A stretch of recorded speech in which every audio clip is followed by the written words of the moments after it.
everybody, it's Christine with Coco Daisy, and today I'm going to share with you a couple of layouts I created using the May collection, Lillian's Garden, using the Modern Memory Keeping Kit. And the beautiful thing about the Modern Memory Keeping Kit is that you can use it in any sort of journaling, memory keeping, memory planning, scrapbooking, art journaling, anything that is creative and has paper crafting involved is what you can use the Modern Memory Keeping Kit for. So what I like to try and kind of mix things up and show you some different ideas. I haven't done a 12 by 12, I think, in a couple months, so I decided to do one of those. And if you watched the Traveler's Notebook Memory Keeping Kit video where I talked about a couple of the layouts I created in the booklet, you'll notice I did kind of a grid idea, or I used some rectangles. So I decided to do something similar with my 12 by 12 layout and use a grid format for this one with some squares. It's an easy way to structure a layout. It's simple, and it can help you if you're not feeling super creative or artsy or anything like that, or if you have a lot of pictures and you want to make something real clean. This is a great way to do that. So using a grid is a great way to do that. I have 3 pictures that I wanted to use in here. And the other thing I like about the structure of a grid design on a layout is it helps you kind of figure out how to focus embellishments. So if you're kind of new to layers, or you're kind of new to using a lot of embellishments, it feels a little intimidating as to where to put them, try making a couple of layouts with a grid. And the reason I say that is because placement is simple. So you're going to start with, you can do 6, you can do 9, you can do just a long stripe or strip of photographs or pattern paper. But each square or rectangle then becomes its own little space.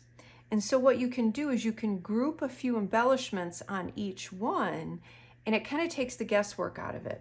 It's already going to be balanced because it's a grid.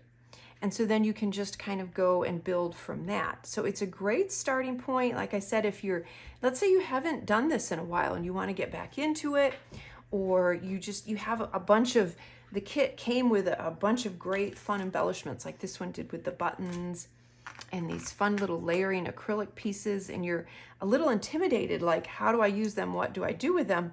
Start with a grid.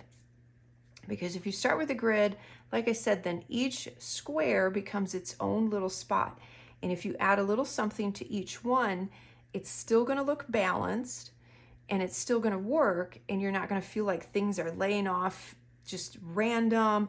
It's all contained, and it will end up looking really nice. So what I did 6. I did 3 photographs. These I raised up with some foam adhesive just to pop them up a little bit and give the photos a little prominence. I added 3 pieces of patterned paper. Now remember, you get your patterned paper in the kit, but you can also pull patterns from any of the pocket cards. So a lot of times the backs of the pocket cards have these beautiful patterns that you can cut out. So I went with just patterns. If on the pocket cards there's a saying or an image that matches, like this would be a beautiful one to cut and add to a grid as well. But this is Easter dinner. This is May, so I didn't have a saying that I felt worked with this on any of the pocket cards, but that's okay. The colors were perfect. So I went with patterns and then added some of my own little sayings on there. But that's a way that you can use your pocket cards. You can cut those down.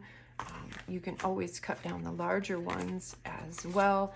I'll show you what I did with one of those on my other layout. And then, so you get your grid laid out, you get your photos and your pattern paper down, and then you just, from there, you just go and you start adding things, trying to remember the rule of 3, trying to remember the rule of a visual triangle, colors, all of that kind of thing. So these cute little acrylic die cuts, you get a set of 6 of them, and I used 3 of them on here. And the fun thing is they are see-through, or they're transparent, which is nice. So they're great for layering. And you can use regular adhesive. You can use a glue dot. You do want to try and hide the adhesive. You can staple them on. Stapling them on would be great. You can try, I like to hide the adhesive a little bit just because it is transparent. And then there were these great buttons in the chipboard. I loved those. So I added those. I may go back and actually poke holes and run some thread through and actually tie the little thread. I think that would be really cute and give it even some more texture. So I added those, and I didn't have a third big button, but I wanted to kind of continue that, and I wanted to add another little layer. So I used the little scallop die cut, and then I added the little chipboard flag on there, the little banner on that one. So I got those layered down. Then I went back and I added a couple more die cut pieces because I wanted to add a few little captions. I wanted to add the date. Then I moved on to my title. Now in this kit, you will get this amazing stamp set. So you get this great number set, super, super versatile. Once in a while we'll do this because I feel like alphas and numbers, you can never have too many of these in your stash. And so for my title, I stamped a large 2022. I added Easter with the puffy alphas, and I used one of the adorable little puffy heart stickers on there. And then I used one of the rub-ons, and I love these little stitch rub-ons. So I used one under there to kind of highlight the title. And also there's little bits of black in here, and I didn't want this title to float too much. So I grounded it a little bit by adding that stitching. I added my journaling here, and I kept that kind of under the 2022. I didn't go all the way over. I liked how that kind of mimicked that whole grid look a little bit.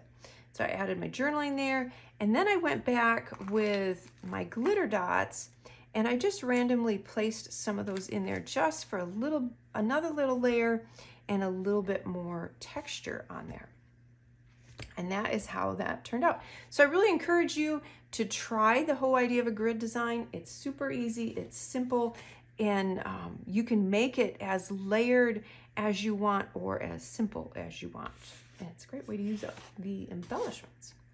So I also got a start on my first week in May in my daisy planner. Let me make sure you can see that. So in my memory planning, I use our daisy planner planner. I use the Unbound, and I punch holes and I put them in a binder. So what I wanted to do, obviously it's not May yet, so I don't have the photographs. I have one here just to kind of give you an idea, but I like to do these ahead of time. It's kind of great. It keeps me going as far as on pace of getting things done too. And I like to show you kind of some fun ways on how to use the product in a memory planning type of situation. So obviously the number set is absolutely perfect for dating these. So I put the dates in there using the number set. This right here is the Daisy Planner sticker sheet. This comes in the kit as well. And these are designed to fit in these sections. And I believe it's a classic happy planner will work in there as well. So if you have another planner, and actually let me just kind of grab, and I can tell you the width of these just so you have an idea. So the width of the ones that I'm working with are about 2 inches wide. So that is what these will be. Obviously you can cut these down however you want to, but the ones that I'm working with are about 2 inches wide. So I peeled that one off and I put that here, and I was trying to figure out, I wanted to have one larger photograph. Obviously this will all get filled in with more embellishments and photographs once I experience this week in May. But I liked the idea. I was just kind of going through my cards because I do like to sometimes add cards to these pages. And I was going through them and I saw this one and I thought, well, that's kind of cool. What if I actually lay like the little calendar, and this is the beginning of May, so you see the May right there. So I just kind of angled that and I cut it so it kind of goes behind the photograph, and I created this pretty little layered cluster right here. I added one of the little rub-on stitches, the getting my hands dirty, because I know I will be in the garden at this time of year. Cannot wait. Added one of the little puffy stakes from the puffy sticker sheet on there. And I just kind of tucked that in there. And then another relaxing weekend. I thought that that looked pretty there. So obviously there's a lot that's not on here, but once the month hits and I get to experience this week, I will add more in, but at least I've got kind of a jump on it. And I did want to show you how to use a couple of those products, as well as the great number stamp set. Now make sure that you check out my stamping video for the month for some more ideas on all the stamp sets. I'll link that below so you can go right to it and check it out. As always, make sure you hit like and subscribe and leave a comment. I always try to get to those as soon as I can.